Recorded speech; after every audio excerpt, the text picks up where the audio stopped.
এবং আগামী দিনেও তিনি বারবার আসুন এবং এই বিধানসভায় থাকুন। আমি ধন্যবাদ জানাচ্ছি আমার সর্বধর্ম, সর্ববর্ণ, সর্বজাতি, সর্বকাস্ট, সর্বক্রীড় সহ সকল মাননীয় বিধায়কদের।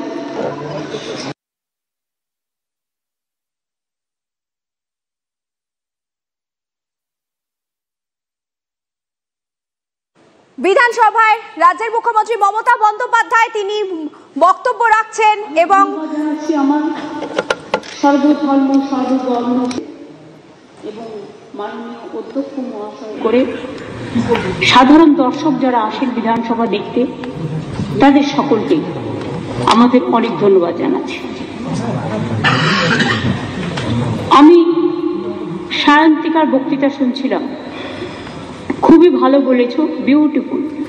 এত তাড়াতাড়ি মেয়েরা এত ভালো তৈরি হবে বক্তৃতা দিতে, এটা আমি ভাবতেও পারি। মাত্র 7-8 মিনিটের মধ্যে কভার আপ করা, ইটস এক্সিলেন্ট জব।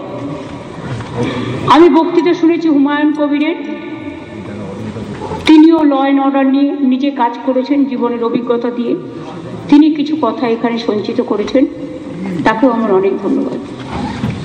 আমি বক্তৃতা শুনেছি জয়প্রকাশ টপ্পর, দারুণভাবে হিন্দি ভাষায় সে চা বাগানের কথা, আদিবাসীদের কথা তুলে ধরেছেন, তাকেও আমার অনেক অনেক অভিনন্দন। লাস্ট বক্তৃতা শুনলাম মোশাররফ হোসেনের, খুবই বলিষ্ঠভাবে, সুন্দরভাবে, সহজাতভাবে, সুষ্ঠুভাবে, একেবারে সুষ্ঠুগত কাঠামোর মধ্যে নিয়ে এসে সুসংযত ভাষায় সুন্দরভাবে বক্তৃতা দিয়েছেন। পার্লামেন্টের বক্তৃতার এটাই তো নিয়ম, বিধানসভার বক্তৃতায় এটাই তো নিয়ম। যদি কারো কিছু বলার থাকে তার জন্য সময় থাকে, আর্গুমেন্ট দিয়ে কেউ পক্ষে বলবে, কেউ বিপক্ষে বলবে। গণতন্ত্রে এটাই শোভনীয়, গণতন্ত্রে কিন্তু এটাই সৌজন্য।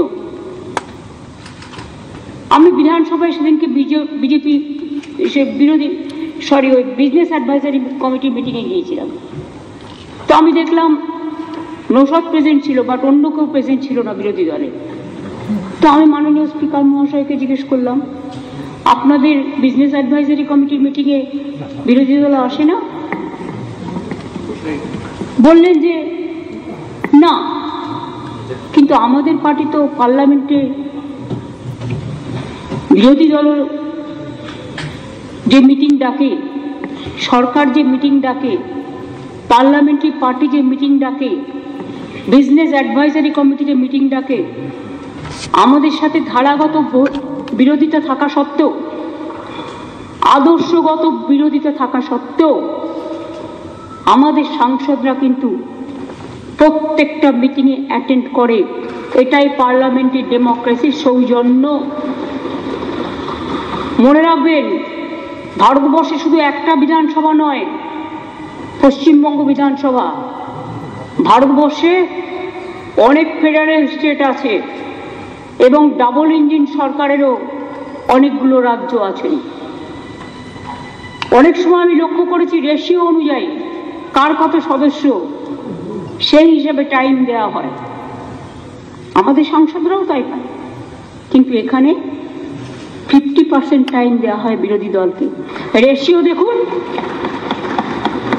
এবার রেশিও দেখে ভাগ করুন কতটা পাওয়া উচিত, কতটা পায়। তা সত্ত্বেও অপপ্রচার, কুৎসা, চক্রান্ত করে, ষড়যন্ত্র করে বলে বেড়াচ্ছে বাইরে বাংলার মর্যাদাকে হীন করবার জন্য। নিজেদের সংকীর্ণভাবে উপস্থাপনা করছেন যে তাদের নাকি বলতে দেওয়া হয় না। আর কত বলবেন? বলতে বলতে বক বক বকম হয়ে যাবেন একদিন।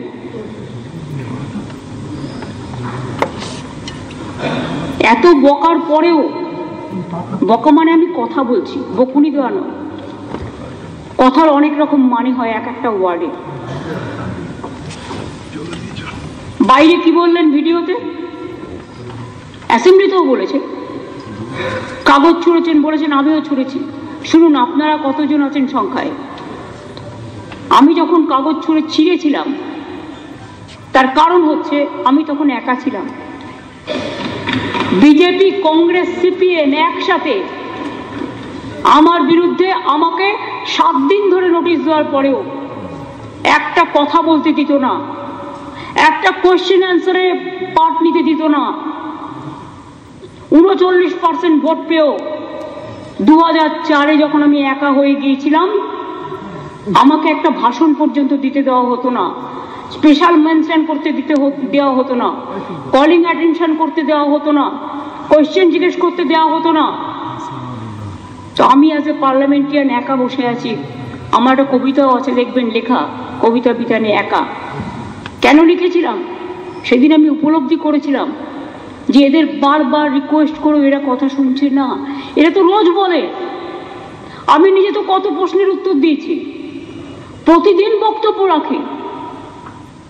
হ্যাঁ, বক্তব্য রাখতে গিয়ে কিছু অসংযত কথাও বলে, কিছু অসংলগ্ন কথাও বলেন, যেটা আমরা বলি না, বলা উচিত নয়।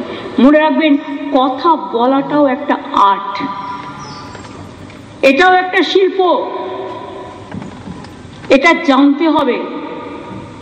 যারা বক্তৃতা দেন, বক্তৃতা দিতে ফ্রিডম অফ স্পিচ মানে এ নয় কাউকে অ্যাটাক করা, কাউকে হেট করা, হেট স্পিচ দেওয়া, কাউকে কমিউনালি প্রভোগ করা, কাউকে ইনস্টিগেট করা, হাউসটাকে ভাগ করে দেওয়া। এই হাউসটা বলুন তো, যারা এসছে প্রত্যেকে জনপ্রতিনিধি, কেউ হিন্দু, কেউ মুসলমান, কেউ শিখ, কেউ খ্রিস্টান, কেউ পারসি, কেউ রাজবংশী, কেউ কামতাপুরী, কেউ আদিবাসী, কেউ তপশিলি, কেউ ভাই, কেউ বোন। মানুষ তো তাদের নির্বাচিত করে পাঠিয়েছেন। তো এমন কি হলো যে আপনারা একটা ধর্মকে বিক্রি করে খাচ্ছেন? একটা ধর্মকে বিক্রি করে আমরা খাই না, আমরা সর্বধর্মকে সম্মান করি। কারণ এই মাটিতে রামকৃষ্ণ থেকে শিখেছি, রামকৃষ্ণ পরমহংসদেব সর্বধর্ম সমন্বয়। শিখেছি স্বামী বিবেকানন্দের থেকে, শিখেছি রবীন্দ্রনাথ ঠাকুরের থেকে, শিখেছি নজরুল ইসলামের থেকে, শিখেছি বুদ্ধং শরণং গচ্ছামির থেকে, শিখেছি পঞ্চানন বর্মার থেকে, শিখেছি রঘুনাথ মুর্মুর থেকে, শিখেছি প্রমথনাথ ঠাকুর থেকে, শিখেছি বাবা সাহেব আম্বেদকর থেকে, যিনি এই পশ্চিমবঙ্গ বিধানসভা থেকে নির্বাচিত হয়েছিলেন, সংসদে গিয়েছিলেন সর্বপ্রথম। তিনি সংবিধান রচনা করার ড্রাফটিং কমিটির চেয়ারম্যান ছিল। আমি স্যালুট জানাই তাদের, স্যালুট জানাই। এই বাংলা বিধানসভায় অনেকে প্রতিনিধিত্ব করে গেছেন। বলা হয়েছে আমি নাকি টেবিল চেয়ার ছুঁড়েছি। আমি স্পিকারকে বলবো আমাকে প্রমাণ দিতে হবে।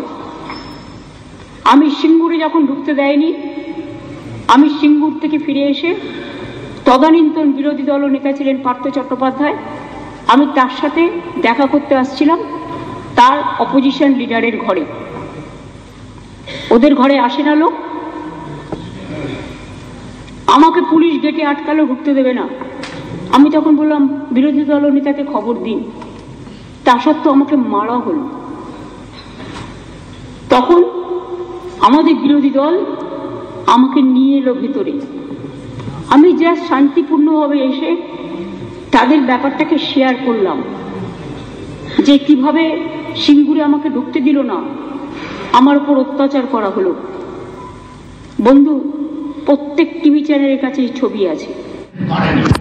2006 থেকে 11 কংগ্রেস ছিল, কংগ্রেসকে তারা বাধা দেয়নি। 2011-16 থেকে 21 কংগ্রেস ছিল, 11 থেকে 16 সিপিএম ছিল, বাধা দেয়নি। কিন্তু বিজেপিকে